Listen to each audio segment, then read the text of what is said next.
Hey guys, how you doing? It's been a little while.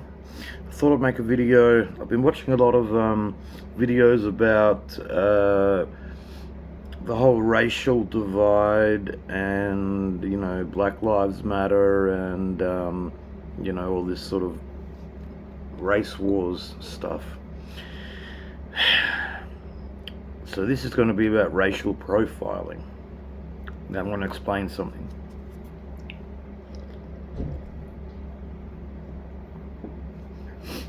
When I worked security, bouncer, close personal protection at our casino complex here in Perth, Australia, we were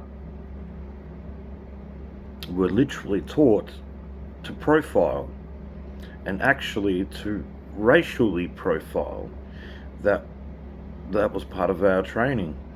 The reason for this is that, okay, we had a computer program that every incident that occurred, every violent interaction, things like that, we had to actually punch into the computer, and at the end of the week or month or whatever, all the statistics would come out, and it would tell everyone what group caused the most problems, what sort of incidents has happened, that sort of thing. And turns out the number one group that caused problems were the Indigenous Australians. Now, you may say, oh, that's racism, but it's not. Like, we are there to stop violence, we're there to stop crime, and so it actually helps to be able to identify the groups that are more likely to commit crime and cause violence. So yeah, the number one group that came up every time was the Aboriginal Indigenous people. Of course, not all of them are bad, but a lot of them that go to the casino to drink, to gamble, and then to have a fight, they are, yeah, they're a problem. So yeah, this computer program took a couple of days to master because it's quite complex, and we had to put in all the information of every incident that ever happened. They call it paperwork, but now it's computer work. And yeah, so basically when, like for example, let's say a businessman walks in and he's wearing a suit and he's looking all nice and Armani suit and, respectable. He's not very likely to get into a fight. He's not very likely to attack someone. He's not very likely to steal from somebody. For a start, he doesn't want to ruin his nice Armani suit. But yeah, so we were taught to look out for the people that the computer program told us were the ones most likely to cause problems. So we kept an extra eye on the Indigenous. Now, I'll tell you the second highest group that caused problems. That was the Irish. Now, the Irish are about as white as you can get. In fact, they are so white that they can go to the beach every day for a year and they still won't get a tan. So you can't say, oh, it's all just blacks, because no, the whites are just as bad. So, it's it's ridiculous. But yeah, we were taught to profile. Profiling helps in the case of preventing crime. So it's just a fact of life.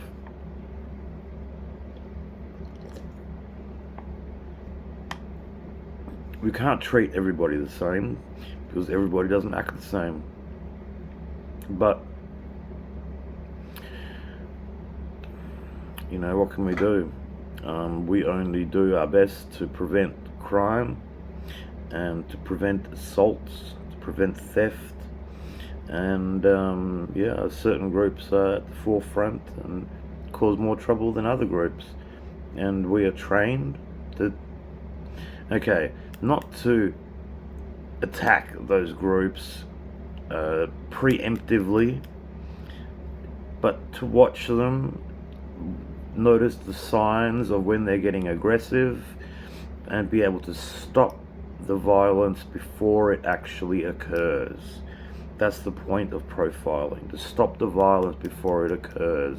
So we watch, and we're not going to jump in and start bashing someone when they haven't done anything, but we will watch, and if they start making aggressive moves and they attack, we are there and we are ready. That's the whole point of it. We would never attack someone when they haven't done anything, but when they are about to, we can tell. We've got the experience, we've learnt over time what the signs are, and we're able to move in, watch, and then when something happens, bang, we come in force, and do what has to be done. And that's what we did. And there could be protests against the racial profiling, but we had this computer program to go by, and this computer program told us which groups were the most dangerous and most likely to cause trouble, and so we followed that. Oh, and by the way, another group is the bikers, the biker gangs, clubs, gangs, whatever you want to call them. I actually call them clubs. The biker clubs. When those guys came in, we didn't even deal with them. We left them alone and called the cops.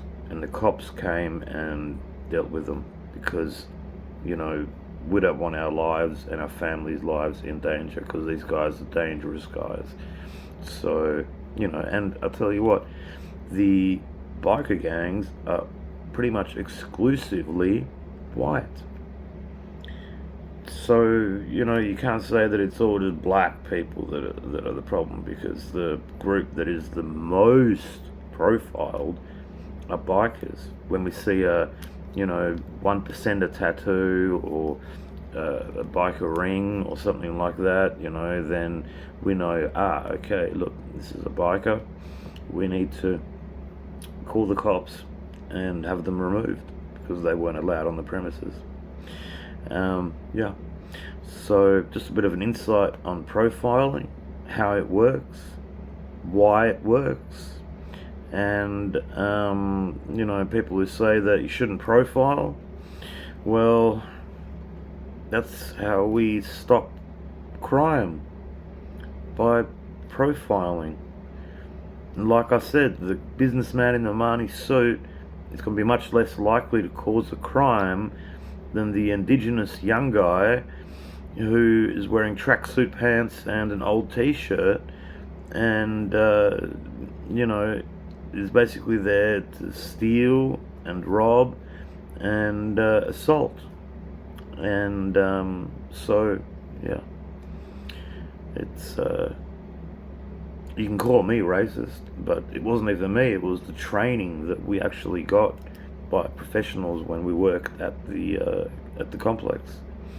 So yeah, just a bit of an insight on profiling, how it works, and why it's done.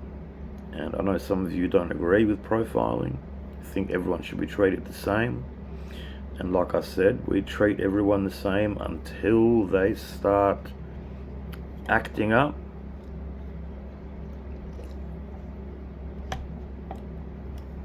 Attacking people, stealing from people, etc.